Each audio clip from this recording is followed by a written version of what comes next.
Apple a publié la 4e version bêta d'iOS 26.1. Cette mise à jour est assez volumineuse, avec un poids de 4,57 gigaoctets.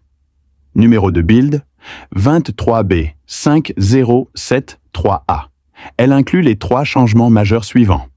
Accéder aux réglages de votre iPhone, puis à Affichage et luminosité. Un nouveau réglage vert liquide a été ajouté. Appuyez dessus pour régler le vert liquide, transparent ou coloré. Transparent crée un effet plus intense, le rendant plus translucide.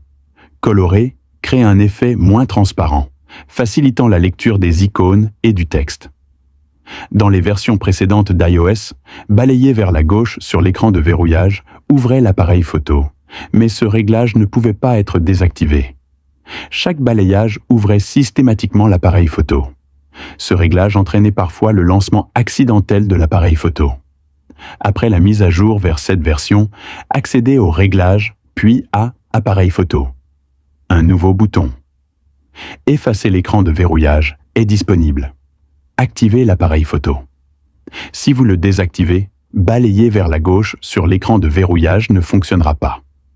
Bien sûr, vous pouvez toujours ouvrir l'appareil photo avec le bouton de commande en bas. Accédez au réglage de votre iPhone, puis au réglage du téléphone. Un nouveau bouton « Retour haptique » est désormais disponible.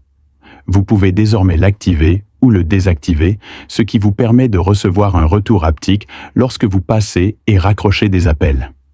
Cette option est personnalisable selon vos besoins. Voici les 3 principales mises à jour d'iOS 26.1 Beta 4. La plus importante est la possibilité de personnaliser la puissance du Liquid Glass. Si vous avez déjà mis à jour vers iOS 26 Beta, vous pouvez passer à cette version. Si vous utilisez encore une autre version officielle, la mise à jour est inutile. Cette version ne corrige pas non plus le problème de plantage d'Apple Music à l'ouverture de l'application The Lone Warrior. C'est tout.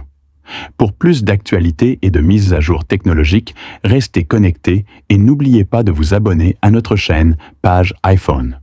À bientôt. Prenez soin de vous.